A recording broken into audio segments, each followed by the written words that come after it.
Welcome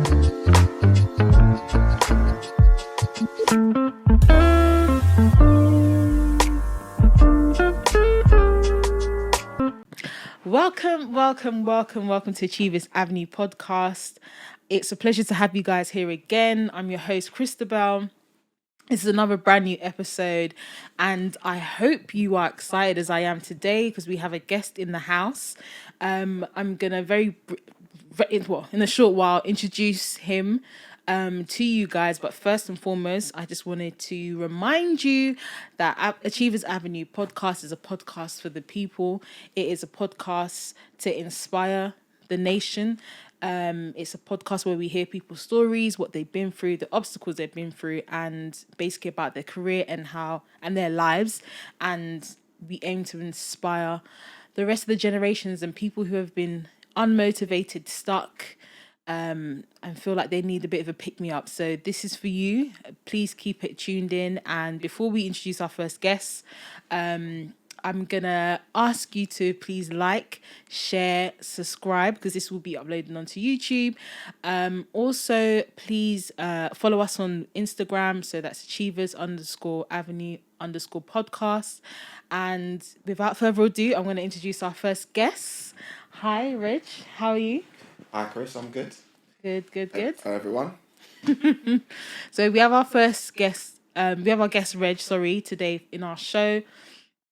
Reg, I don't even want to introduce her. I just want us to get straight into the story, properly. But we're going to start off by asking Reg to give us, as we always do with our guests, give us 3 words that describe you.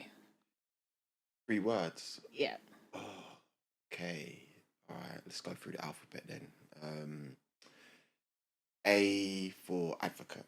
So generally, I've always advocated for people from where I grew up in East London, or from working class communities, people of colour, always advocating for them, or for us, I should say.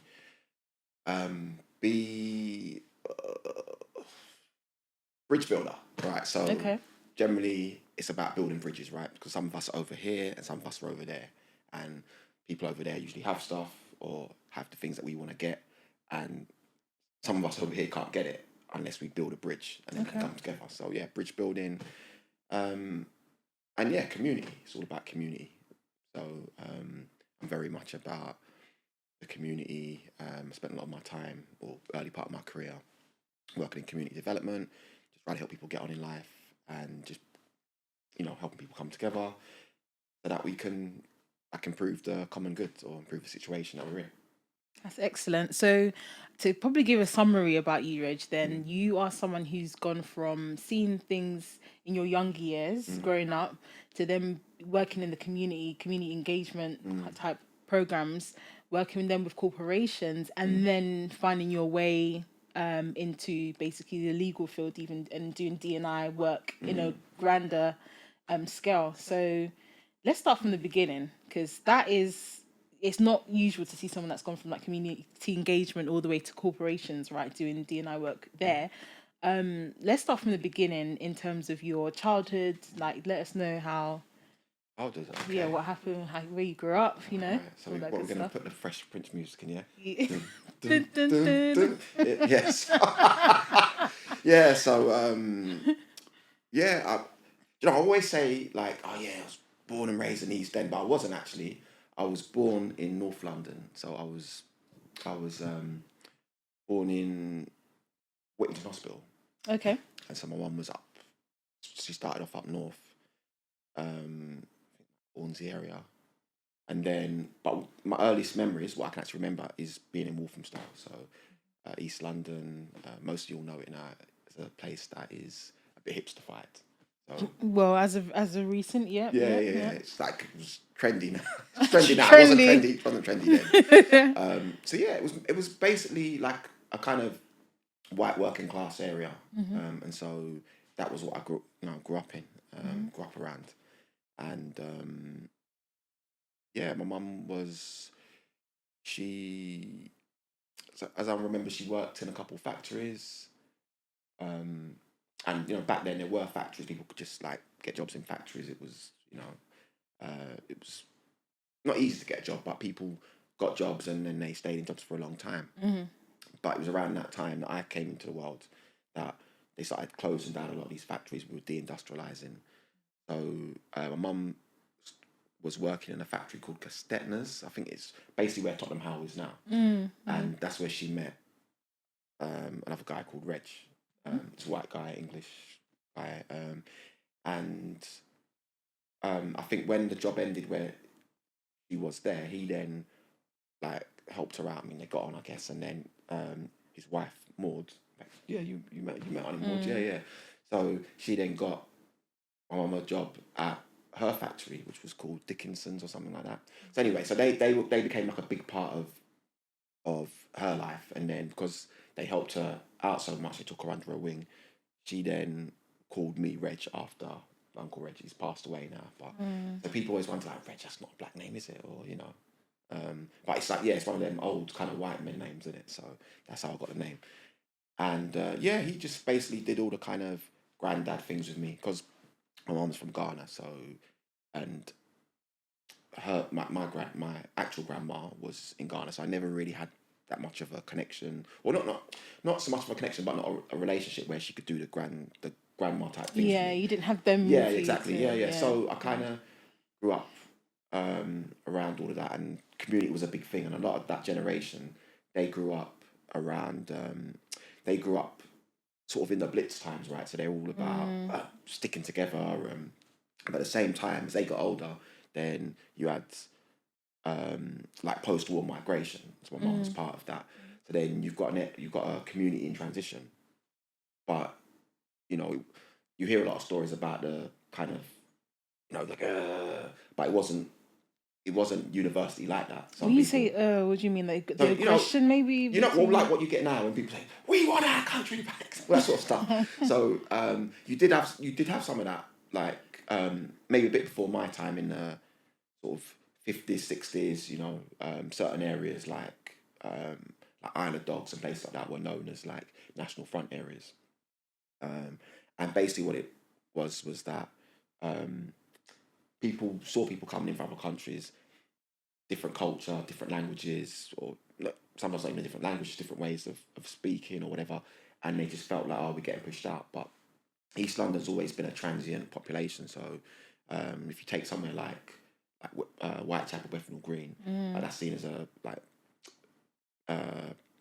lots of people from Bangladesh there, but prior to that it was like Jewish, and prior to that you've had Italians, and right back in the day, like they call them Huguenots. So there's always new people coming and people are moving out. So that it was just, but people tended to have a hard time dealing with change. So I had a little bit of that but it wasn't to a point where I felt like, well, we got to go, we got to run. But it was just like you're in the park and kids might say, blackie or dark and things like that. But it wasn't something where I felt in fear of my life or anything like that. But, there was elements of that there. But at the same time, there were people that would open their arms to you. Do you know what I mean? People were very, like, you'd walk down Walthamstow Market and there used to be the Cockney store holders there. Apples for a pound. I still remember that. Yeah. And then like you're just walking there and they just throw an apple at you. Go on, son, have an apple. Yeah. And then it's okay, well, thanks. And it just like throw free stuff at you just because like they're not going to sell all of it. So yeah, I did grow up around that kind of community spirit, and that, I guess, influenced me to think about, community being important. Excuse me. And then I went through sort of primary school, and then I think the change for me was when I went to secondary school, and then they created this new school called Holy Family, and it was I was the first year to go in there, and then it was strange because that school was a lot more mixed in terms of you had people from Leighton, so I had like more black kids, so I was like, I'm around more people like me, but there was like, I didn't quite understand what it was to be black. I knew I was black, but then there was a certain way you had to be. Your voice had to be deep. You had to have some bass to your voice. I was like, yeah, you're right. And they're like, so before I knew it, I was in a fight. But where did you get that perception from at that age? No, because that's how it was. Like they're just talking to you like the way people are talking. It was very, you had to kind of like, to be credible, you have to show that you're tough, or if push comes to shove, you can handle yourself, which means you're able to be violent if you need to be. You don't necessarily have to be beating people up. People have to believe that you can, right? And if you're too happy-go-lucky, people don't believe that you can. Yeah. So I just went in there like, but then push come to shove, right? So I think it was over something silly. Like there's fights can happen over silly things. So I think it was a football match or a football game. One of my friends wasn't that great. Neither was I, to be honest. I'm not much of a baller. And then he was like, one boy was giving him a hard time, and I was like, I'll leave him alone. And then he's like, right, we're gonna have a fight like next week. I was like, okay, whatever. And then next week he was there, and next I was whole school. And then yeah, I didn't like getting hit, so I hit back, and then I ended up winning the fight. And then it was different. It was like, okay, like now you're kind of like, yeah, touch fist and all that. I was like, okay. So then I realised that's what it takes to be credible.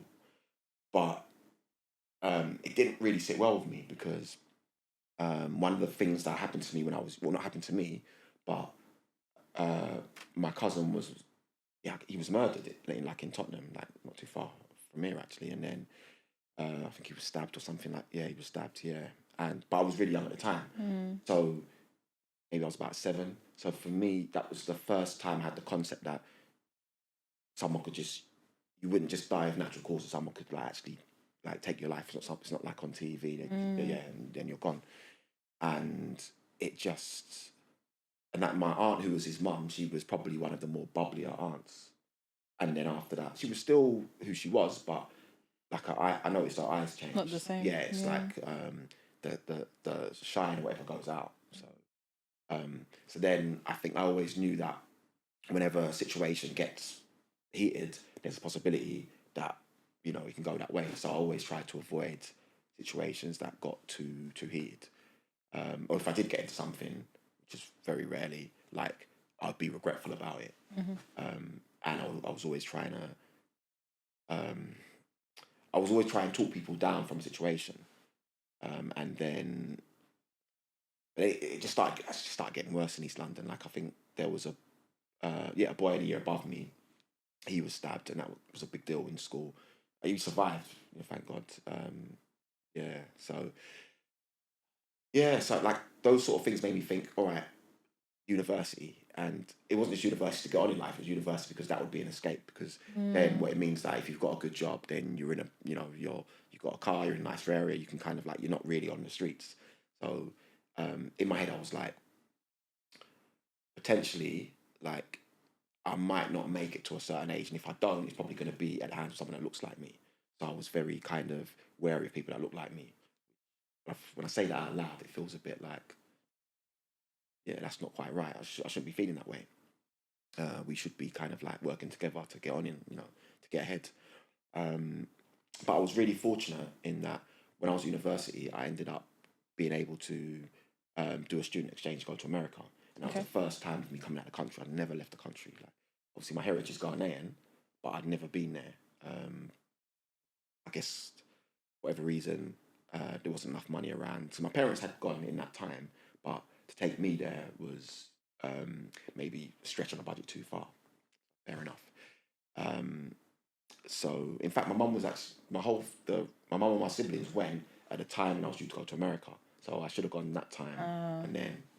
And I think going to America so I was in New Jersey, I was studying in this university, and it was being black in America is different because they have an umbrella of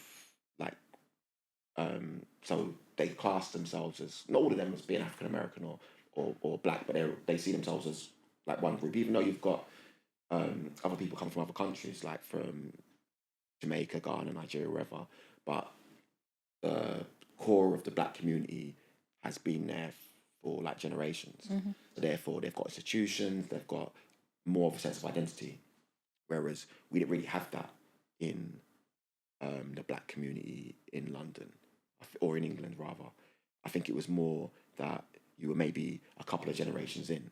I think maybe the Caribbean people were more kind of cohesive because they spoke a common language, and maybe many of them have been here for at least maybe a couple of generations, and then we were coming into that almost adjacent to the black community, but we were still. People still identified with, I'm Ghanaian, I'm Nigerian, whatever. If you when you say we, you mean the African diaspora? Yeah. I mean, I feel that it's kind of merging a little bit now, but back then it wasn't so much. I remember, right, you used to go to, because like when you're 16, you start going to like clubs and stuff. Parties. Yeah. No, not 16. I didn't go till I was. It's a bit too late now. Yeah, right. So you go out, and most of the DJs were Caribbean, right? And then they'll be playing the music and they'll be shouting, who's from like, and they go through all the islands, right? So Jamaica, Trinidad, Tobago, whatever island you was from, and you're waiting for them to say. You're waiting. A country in Africa, you're waiting for a long time. But now obviously like you've got more kids from African backgrounds going into music, and like they're the DJs now, and then the demographics have switched a little bit, so it's a bit more, I guess, inclusive. Yeah. Which is nice. Yeah. So anyway, on the American side, that was kind of an eye opener for me. Like just, and I thought whilst I'm there, I'll just do, because you can elect to do different courses. So I started doing things around Black history, African history, things about the African American history and their politics and civil rights. And even before that, from slavery. So they would, you could learn about all that, and then it just opened my eyes to things about the same issues that we've got over here, like we had over there. They had over there in terms of, why would young black boys be so quick to be like fighting each other? Like, what is that all about? And then if you follow the trail back to things happened during slavery, and just how sometimes people would be pitted against each other. You could see sometimes you watch these movies, these old slavery movies, and you see them, them boxing and things like that. And for a while, I even had a problem with boxing, right? You just see like, what's this about? Like, you just get two black guys to knock bells out of each other. What's that about? So you watch it sometimes, but then sometimes you sit back and you think about it, And I think that was one of the things I always used to maybe think too much, and then I used to look too much into things. So then I would say to someone like, "Why is this like this? Why is this done in a certain way? Or why do we do this as a community?" And then, like, look, Reggie, is what it is. Like, if someone steps you, what are you gonna do? Yeah, everyone just kind of like plays with the you go along. But then I No think one being questions. an outsider in it, when you've got like a different kind of lived experience, or a different kind of, well, because of that you have a different perspective, then you can't fit in as well. I think certain things like that made me sort of sometimes feel like an outsider or feel different, but it also made me more observant and think about things more deeply, and I guess that helped me in the kind of role that I do now, in the sense of I'm now looking at certain patterns, like why don't we have any people from this community, or what is it that's happening, like where are we losing them? So I'm a bit more analytical in my thinking.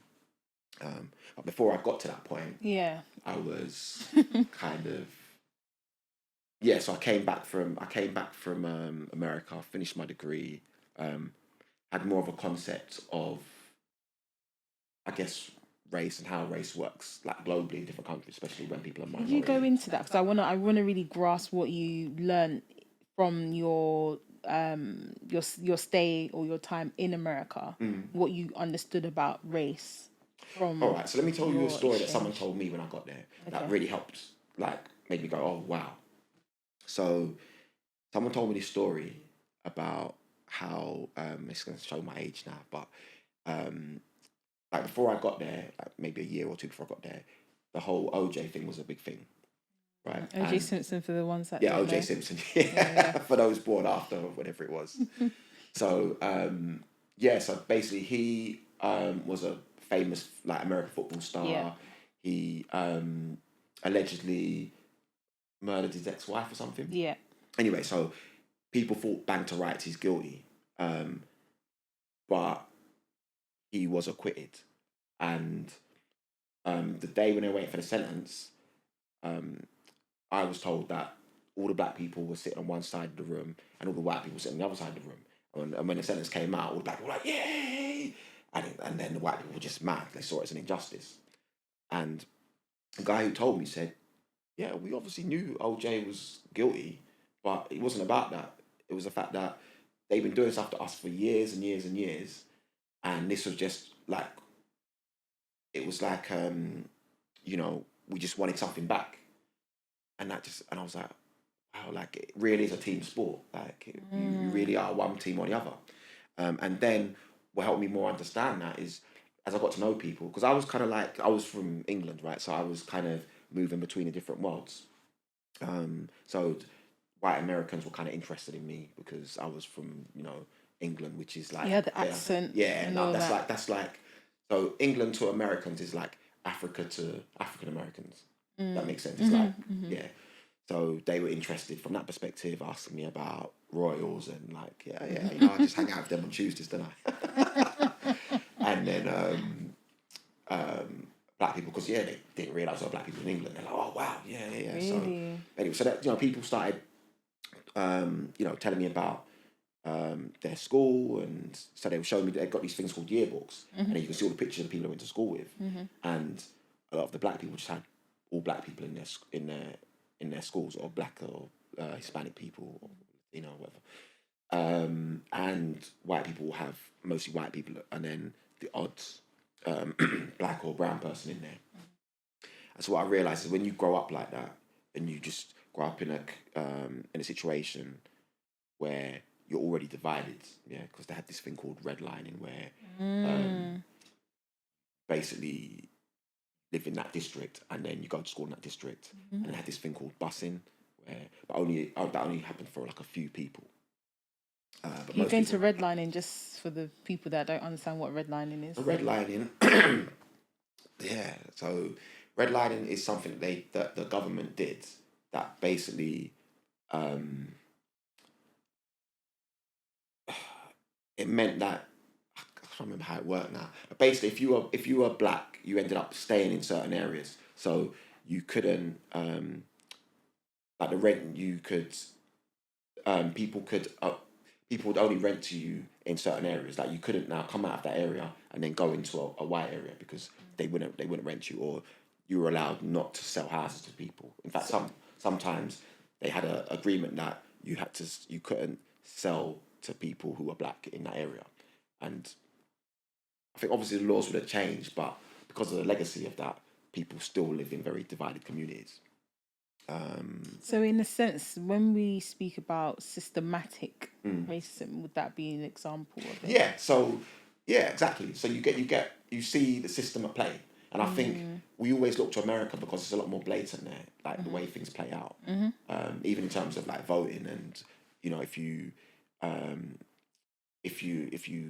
get convicted of something, or what's the word, felony. If you're a felony, then in some places you can't vote, right? So you lose your voting rights. And that then has a knock-on effect, especially if the police are picking you up more, and the judicial system is ensuring that you're more likely to go to jail than a white person, then the result of that is going to be that your voting power is going to be less. So yeah, it's a hell of a thing. And I remember coming back to talk about it because I had to do a presentation, and that was what I chose to talk about. And I presented it in such a way that they said it was too unbalanced, and so I got marked down for it. Then I realised, people don't really want to hear about this stuff. Why? Because I was the only black guy on my course in it. So so then I realised you got to figure out how to talk to white people about racism, because it's a team sport, right? So if you say, and this wasn't even me talking about white British people, it was me talking about white Americans, but they're on the same team. So if you're then criticising them and calling out their racism, they're going to feel some way about it. So you have to be mindful of that. So that was a lesson I learned. Because I thought I was going to get top marks. I'm like, I've got real lived experience. I'm coming in, and I even tried to. And part of it was I tried to present the presentation like I was a Black Panther in it, because the question was something about why were black people in America dissatisfied with the gains of the civil rights era. So I started talking about, and I was, So and it was funny because I remember they sent everyone out of the class. Really? Yeah, and the guy, because what we were doing, they were voting. People present, then everyone votes together. And then I went last. I thought, yeah, mine was going to be the best. So I did mine last, and then I went out of the room for them to kind of decide. And then I was going to come back in, and everyone was going to tell me what the vote was. And then he just let everyone go. And then he just told me, well, we thought it was a bit one-sided. And I was thinking, like, well, when you're talking about racism, is there really like two sides? It's just like, there's racism, and then and they didn't even ask me for that. They just asked me for a perspective from they asked me for a black perspective, and I gave it, and got marked down for it. I was like, okay. But then also, I never really knew how to push back against it. So I was like, okay, I just have to learn that. Just take the L and... As they say, yeah. Did that make you feel uncomfortable about talking about race? I'm sure it hasn't, but like at that time, No, as a young person. I was just like, I was more like bemused by it. I was like, but I answered the question. Like, you asked me the question, I answered it. So I was trying to get my head around it. So I didn't feel... I mean, it wasn't like kicking out of uni or anything, so the consequences weren't that dire. I just didn't get the marks I thought I would get. And I just kind of... I sat with it for a while. I just wondered, like, what that was all about. I think I realised that... Because even, I talk about... excuse me, let me get a drink. Talk about Auntie Maud and Uncle Reg. And, I didn't talk to them about race in a roundabout way. And they always felt a little bit that it was a touchy subject. They would talk about things happened in America, talk about Martin Luther King, things like that. But they would just say, oh, there's kind of bad people, and they didn't want to get too much into it. And I think when you share an identity with someone that has done something that, you don't really approve of, you don't really want... It's like a family member, innit? A family member does something wrong, then you don't really want to discuss it. Yeah. So, I tended not to talk about it that much. And that was the thing is, we try and be polite and considerate of other people's feelings, so you just tend not to really talk about it that much. So anyway, left uni. First job was in the Foreign Office, because I did international relations and politics. That was my my degree, and I wanted to work for the UN. That was it. Yeah, I wanted to work for the UN. Yeah, because they stop wars, innit? I can't stop wars in my local community, but then if I get an education, I get to the UN. That's a kind of worthwhile thing to do. So I thought, let me do that. But I didn't know how to get there. So I thought, if I could, maybe like the Foreign Office is like the local branch, and then UN is like the head office. So I thought, right, let me try that. So I went to work in the Foreign Office, and I did sociology, so I understood about social class, but I never really faced it in like real time, real life. So I remember one day I went in and I was like, say hello, hi, you're right, morning, go and get your cup of tea. And as I walk off, one of my colleagues, he was my line manager, so relatively senior. I heard him go, oh, what, mate? Thinking, is that me? Like, so he was mimicking your morning voice, basically, in the office. Well, mimicking my accent to make me sound like I was dumb, because I'm trying to figure out what's going on here, so I'm processing that. Okay, so in his world, people that, like, with an East London accent, are thick, because people who are smart and cultured sound like him. He's just maybe taken that, and like when people, like comedians, they'll exaggerate some things. He's exaggerating it because maybe he feels he's got good comic timing or something, and he's gonna like let me know, I'm smart, you're thick, what are you doing here? I thought, okay, how am I gonna deal with this? So there's a couple of ways I could have dealt with it. I'm thinking either I can just go up to him and say, talking to me, like do some kind of was it Sylvester Stallone? You talking to me? or I don't know, or confronted him. But I thought, nah, that's not going to work out, because I already know in it. Like, I knew enough to know that's not going to work out for me. If I go up to him, and then I thought, or maybe I'll just start speaking with received pronunciation. So start speaking like this, softening my my accent so I sound more neutral. And then I thought, because if I do that, it's not going to change what's in my head. I'm still going to have the same level of intelligence. All it means now is if I sound that way, then it's just going to like reinforce the lie that I'm only smart because I sound this way. I can't be smart and have my my own accent. Yeah. So I was like, I'm not going to change aspects of my identity. So the only other choice is to change my job in it. I don't work there anymore. So I thought, yeah. I mean, there are other things, but I just used that anecdote as a way to kind of explain some of the challenges I had working in the Foreign Office. I mean, stuff now. I mean, you talk about microaggression. Some of it was quite macro. So, you know, they would stuff around Mugabe and talking about how like it's terrible and what do you think about this, Reg? I'd be like, well, I don't know, don't know the situation, but yeah, and or there'll be stuff around. I think there was this TV program or documentary about Lagos Airport, Right. and I remember them saying how, it's terrible. Yeah, Nigeria's it's corrupt. Da, da, da, da. And I thought maybe I ain't got a dog in this fight. And I'm not Nigerian, so then the guy goes, and at that time I still ain't even to Ghana. I ain't been anywhere in West Africa, to be fair. So, and then the guy goes,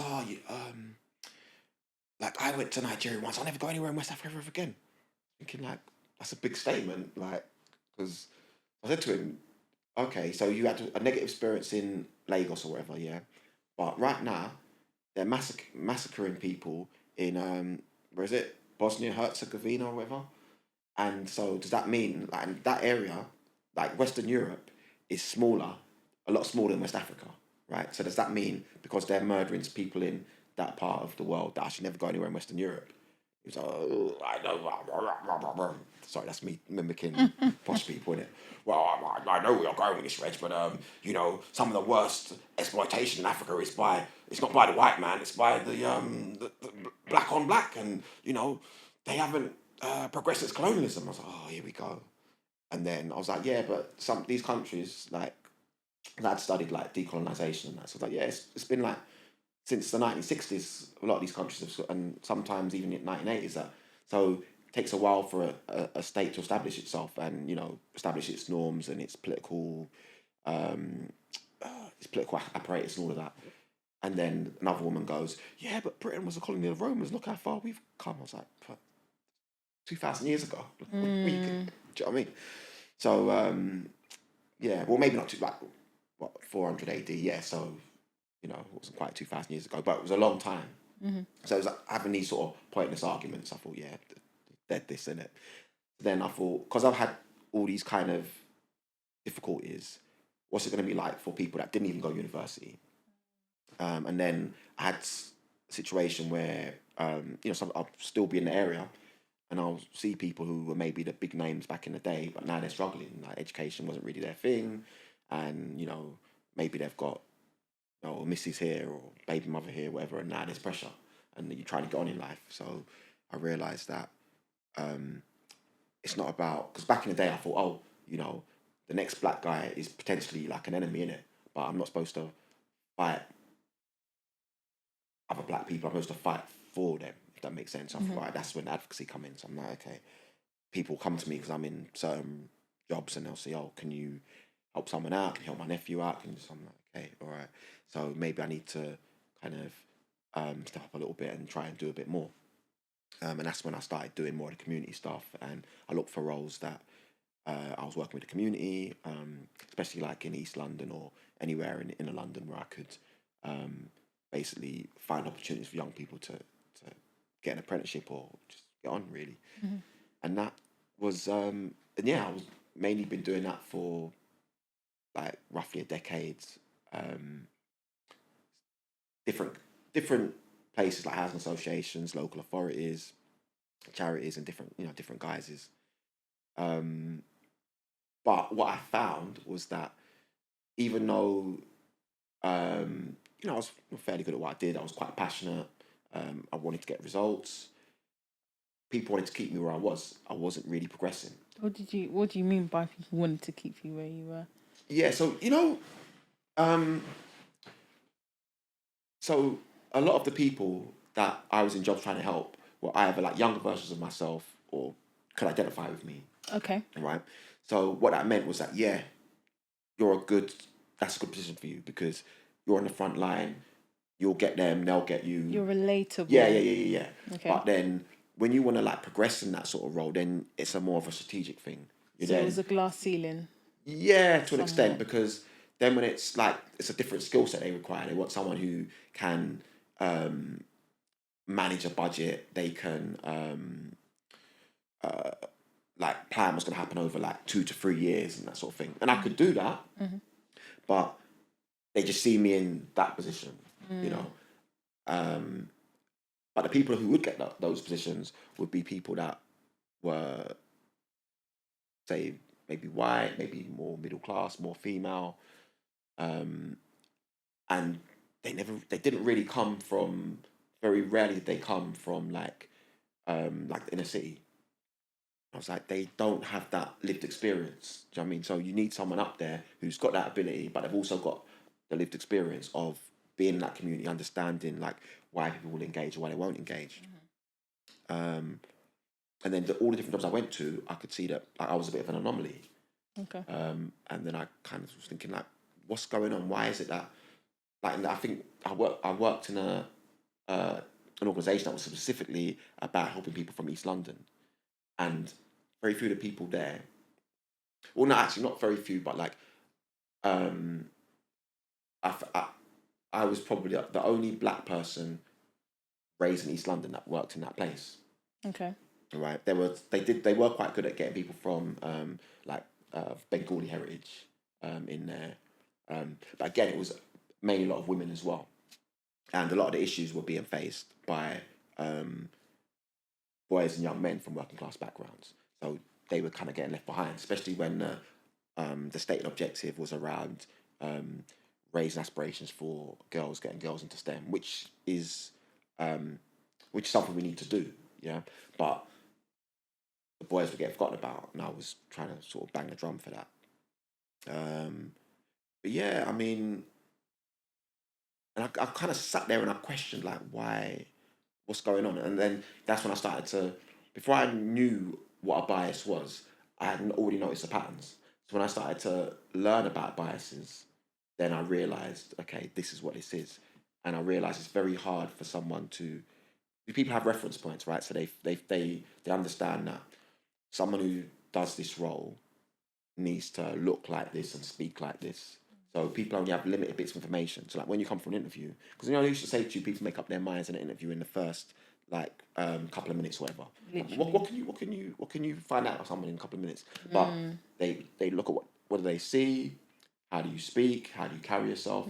So all of that is like bias, little bits of information. When you say bias, you mean unconscious bias? Or can be either. Unconscious bias. Sometimes you don't know you're doing it, but we talk about bias quite a lot now. So now sometimes the bias is conscious in the sense of I know these are the things I prefer, and I like what I know and I know what I like. So if I meet someone and we've got good shorthand and they're a good cultural fit for my team, I know what I'm doing. I'm going for that person because it's going to make the team more homogenous. And that's not unconscious, that's conscious. That's how I see it. But then what you're doing, you're sacrificing effectiveness for comfort. So the team is not going to be effective. I know that because I've been in teams where they all seem to like but they all have the same blind spot, or they all come to the same like wrong conclusion, or they all like miss things. So well, they basically like see things one way, and that's right, and it's like it's just like because we've always done these things. So the way they see it is that we've had these things in place to filter out people that are not as good as the people that we get, and the people that we do get, obviously they're the best people. So what are we doing wrong? But then what that means is that someone that you've filtered out has an experience and a skill set that you don't have in your team, and you never get them there because you're not making your procedures and your practices as inclusive for everybody. You just make it inclusive for a section of people that make you feel comfortable. So that's what I could see. And just in the way in which people jump to conclusions. Like so many times I've been through like investigations and things like that, just because someone said something, and then it's never got to the point where I've got an investigation and it's been upheld from to disciplinary. But it's just okay. Well, you know, we heard something, so we had to, you know. But I've been accused of some crazy things, man. But that's crazy. yeah, Yeah, it's crazy stuff. Like, I mean, it got to me. Like, I had some mental health issues. As a result of Yeah, that. yeah. It was Wow. like where sometimes you just have enough in it. You just think like, what's the point? Or you go into something, you go into a next job very wary because you think, how's it going to be here? Am I going to get like, you know, especially when you see people that get on really well and they all seem to know each other, and you go in there now, you're thinking, The odd one out. yeah, it's going to work out for me. Like, especially like now I'm doing these sort of diversity roles, because now you're going to be telling people uncomfortable truths and how, you know, how they're going to receive they're that. going to receive the information. Yeah. So I mean, I always try to like say, look, it's not about blame, it's about fixing the issue. And you know, I'll ask questions. So one of the questions I always ask, which no one ever has an answer to, is I always say like, you know, we say we want diversity, and say we're based in the city, like the city of London. You just go a few miles in any direction, you've got in London, the most diverse place in the country, maybe even the planet. But the people that you get to work in the organisation tend to come from the home counties. Yep. And those commuter trains come all the way through zones 4, 3, 2, whatever, yeah. And that's where the diversity is. So somehow you can get people from further afield, but you can't get anyone from like here. Yeah. What's going on? Something's wrong in it. I don't know, we're all scratching our heads in it. It doesn't make sense. But you need to ask those questions. But why do you think that is? What's the what's making everyone skip the more diverse areas? Because actually today I was reading the census, the results from the 2021 census, and saying that how, for example, the black community make up only like 4%, I think, of the population of the UK, or is it England? But in terms of London, they make up like a much bigger percentage, like 40 something percent. Just under that, yeah. Yeah. So what do you think? What's the answer to that question? You think, like, how can they make it a bit more? Yeah. So you've got to speak to people in their language. So like if you're white and you live in the home counties, and you know you're the default. Yeah, you're the default for Britishness. So everything is really catered to you. Like, you know, even the place where you live is probably what do they call it, a swing seat, or one of the seats where they're not like, it's not like a safe Labour seat. Yeah, it's a kind of, everyone wants your vote. You're the default. Everything's about you. So everything caters to you. So when you want to apply for a job at some place in the city, yeah, big glass palace, you don't feel any kind of way. Like, yeah, I could work here. You go in there, see someone that, you know, everything kind of feels like it reflects you. Yeah. Whereas if you're not that, no one has to say don't come in, but you just look and you think, oh, this isn't really for me. Like you don't belong. Yeah. By default, yeah. Yeah, because like it's just the subtle ways of, unless you specifically see yourself in there. You know, it's like when you're growing up and you watch the TV programs, like the sitcoms and all that. Like, that tells you this is the default. This is who this is really for. You're kind of like marginal to that. Yeah, it's back to when I was talking about, you know, being in the rave and they go through all the islands. Yeah, when you don't get mentioned, you realise, okay, it's not about me, innit? So you know, so most people in those zones look at the organisations and feel like it's not about us, right?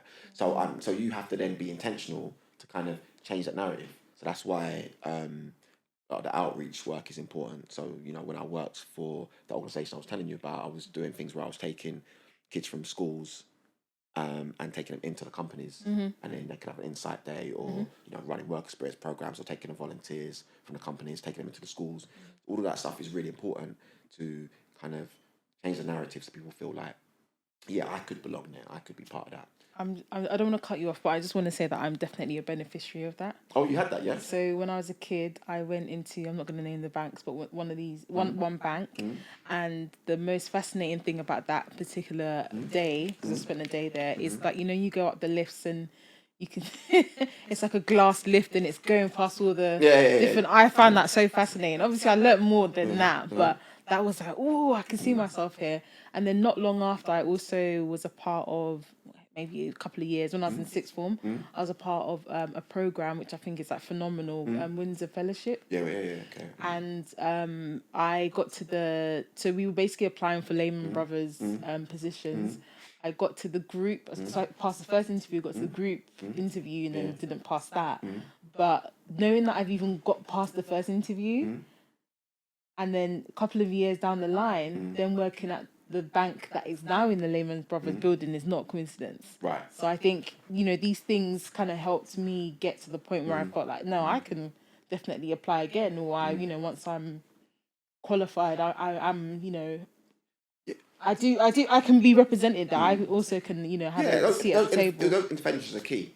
And, I agree. And, one thing I will say is like, credit to all the young people that put themselves out there. And one of the things I was seeing was that, and I've got to applaud the young women, because when I was running these programs, I was the one saying like, we're not getting enough boys on here, right? I was, and generally that was getting missed because most of the people that ran these schemes were women. But the young women or girls who went on these programs, they would come with a group of their friends to support themselves. Okay. When you try and engage the boys, it's tough. Like, they're more focused on other things, a lot of them. And so I was always trying to like, I'd even sometimes go and, try and go out there and drum up more support. And I remember once, I was in a school, I think it was in Bethnal Green, and and it was a bit weird, like the boys sat on one side and the girls sat on one side, and I gave them this task. I was trying to get them to think about their, future, where they want to get to, doing work experience, all that sort of stuff. Yeah. And so I said to them, right, let's visualize it. Just draw, like, gave them like sheet of A3 paper. Said like, big or A2, whatever it was. Yeah. And then draw a life map. Yeah. So draw a picture of where you want to get to. Like, is it married, kids, house, whatever it is, and then draw a line to that place, and then in there put in what you think the barriers might be. So put the barriers in as maybe a river or something like that. So visually you can get the idea that you're going to have to cross a river. And so then we'll look at what we can do to overcome these barriers. And the girls all seemed to get the concept. And so they were doing it. And the boys were just there like, well, if I want to go work in a bank, I'll just go and work in a bank, innit? Like, so then they gave an exercise, and I worked with some of the boys to try and get them to think about it. The girls will come and done brilliant presentations about what they would do and how they would ask someone else, they would do the research, they would do that. I mean, some of the boys, did all right, but majority of them weren't really engaged. So I was exasperated. I was like, then I thought, you know what? I'm going to give it to them. So I said, look, has anyone heard the story of Cinderella? Like, yeah, of course. Like, I was like, right, it doesn't work in reverse, right? Now, what are we talking about? I go, what? I go, look, all right, if you've got your eye on any young lady in this room, in your class, and, you crack a few jokes, she laughs and whatever, don't think that if she goes on to uni and then goes on a certain journey and you do whatever, she ain't coming back on any white horse to take you off to some palace. Or the equivalent in East London is a 2-bedroom flat in it. But like, it's done. It's over. Because, like, you have to, as a young man, you have to achieve. You have to level up, basically. Yeah. And then, and as I was saying that, all the girls started clapping. Wow. And then suddenly the boys, like, their jaws just dropped. They were like, and then the penny dropped in. They were like, and then they were in like, 11 or something. So time was ticking. They haven't got much time. Yeah. And that's the thing. It's like, it might say something controversial here, but I think the thing is, women or girls tend to have a tougher time, and they can't push to the front of the queue, in the dinner queue, whatever. So they have to like learn to be little bit political and navigate certain situations. So they already know it's a little bit harder, right? So I think it's hard for them if they get on in life and achieve something. It's hard for them to have that respect for a dude that doesn't, because you're a guy. It's easier for you. It's like the same thing with like getting. I might get shot down for this. Look, I've heard some girls say, like, if they're driving and they meet a dude that ain't driving, like, it's a no-go. Because it's like, it's that thing of like, or if they've got their own place and a guy hasn't, you know. So I think it's hard for women who know it's harder for them in life in general to then get somewhere and like achieve, and then look at a guy that doesn't have those things and have a level of respect. And in order for something to work, there's got to be like a level of respect in there. So, you know. Well, I'll wait for the comments to come in. I think that's a topic for another day, to be honest. I might have to change my question. That's a topic for another day. What I wanted to quickly touch upon actually was how you transitioned from the community to the corporations, like in terms of the work you did there, and how you went to the corporations. Like, how did that happen? Why didn't you just continue the community work that you've been doing for so long? All right, so you know, I said to you, like, I experienced stuff myself where I can only get so far, and then I just saw these patterns, and I was thinking, like, it's more than just getting people to polish themselves up, because you can do all the right things and you'll still get like say a glass ceiling, or you know, people will feel like you're not ready yet, or you know, you can be as ambitious as you want, right? And I found a lot of people are just going left in terms of like, I'm going to set my own thing up, I want to start my own business. So there's something to do with on the other side, and I think I got more exposure to that when I worked for that organisation I told you I was specifically about, East London, and then pairing with like Canary Wharf and the city and things like that. So I was going into these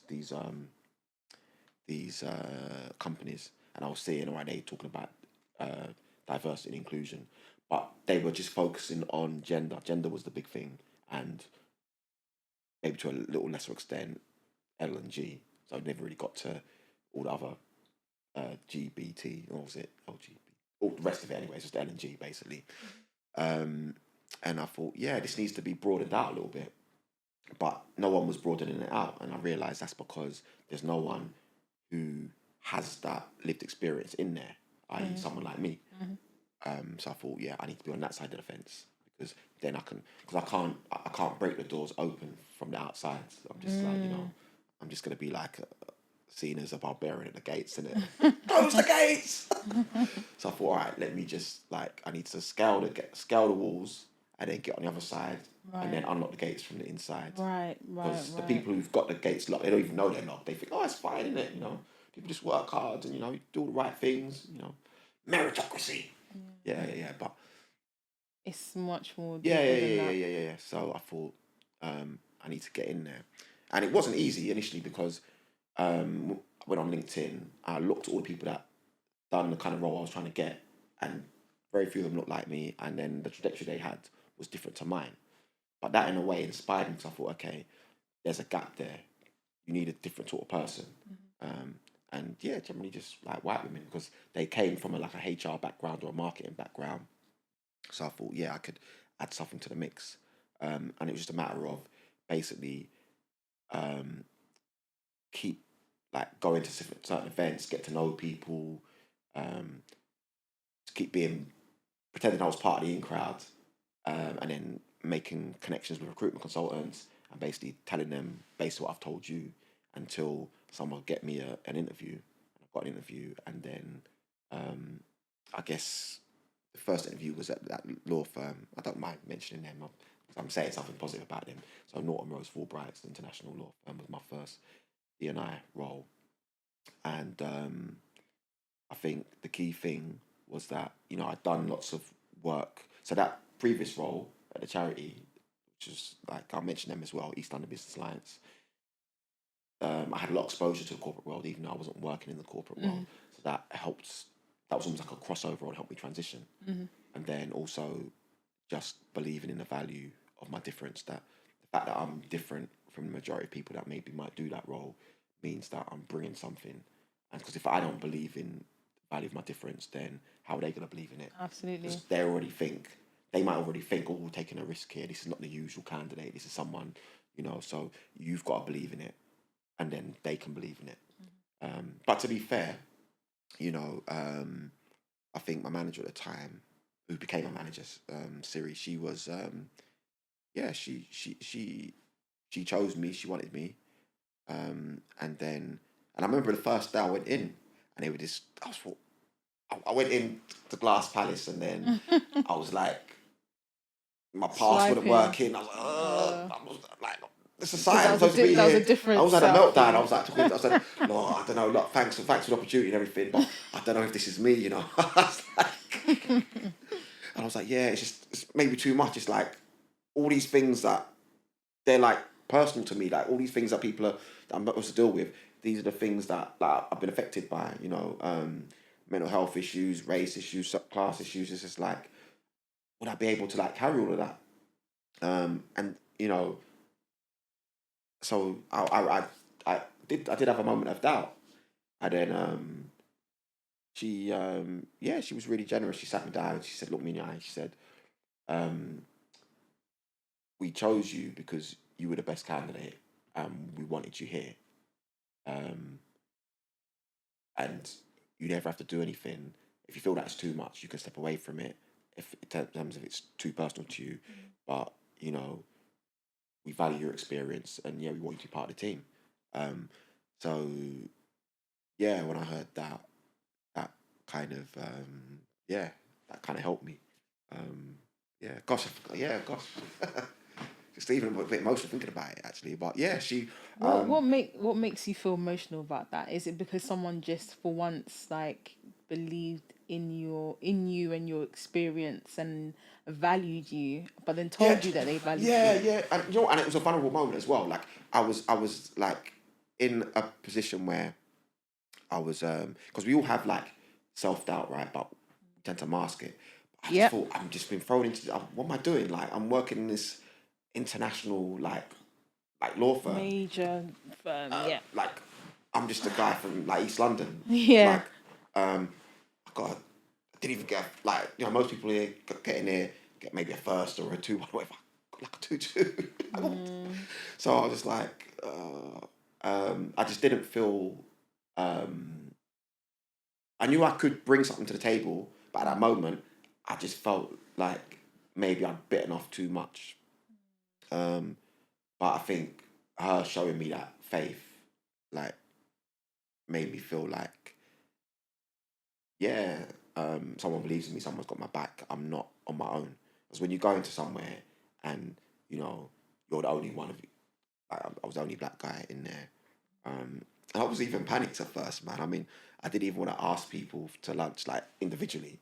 I thought, I don't know, they might take it the wrong way in it. I was like, okay. But then it was cool after a while. We just went to lunch as a group. But I was just really, like, I was a little bit on edge, just trying to remember everyone's name. And because a lot of them, like, were blonde, so I get it mixed up. I was trying to find things about them that I could attach so I remember their names.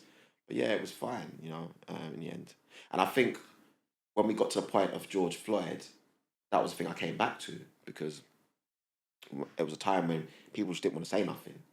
Like, where I remember it happened like around Pride time, and they asked me to be in the video because there was like very little diversity, and I was like, cool, yeah, I'm up for that. I'm always ready to support, like, even When causes. did George Floyd happen? Is it June 20? Yeah, it was like May, June, something like that. Yeah, 2020, right? Yeah. And then I remember we were preparing this video for Pride, so I took part in the film, and it was like we was passing around like a rainbow item to everyone, and just in celebration. Okay. And they wanted to have like different faces and everything. And so I was always ready to support other causes. And then certain type things would happen, and we'd speak out about it.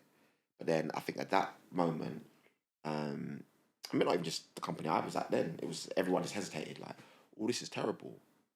But what do we do? But what do we do? And then people feeling some sort of way about it. And then, like, whereas it was a thing of silence, no one was saying, like, it was a terrible thing that happened. And this was after, like, it wasn't the first one. There was been so many shootings. I even remember when I was back to my time in America when they were telling me these things. I didn't believe them. I thought, like, as if, like, a police was just going to shoot you for no reason. Like, you know, but, you know, didn't have, like, phones back then that was capturing it. That's true. That's true. Yeah, so anyway, so then I remember having a difficult conversation and saying, look, for me, it's kind of heartbreaking when you would ask me to back every other cause, and then when it's my cause, something matters to me, got nothing to say, you know.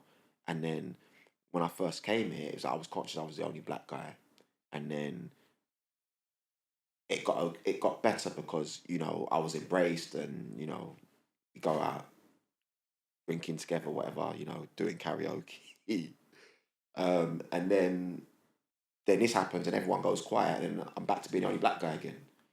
And I think that hit quite hard when I said that.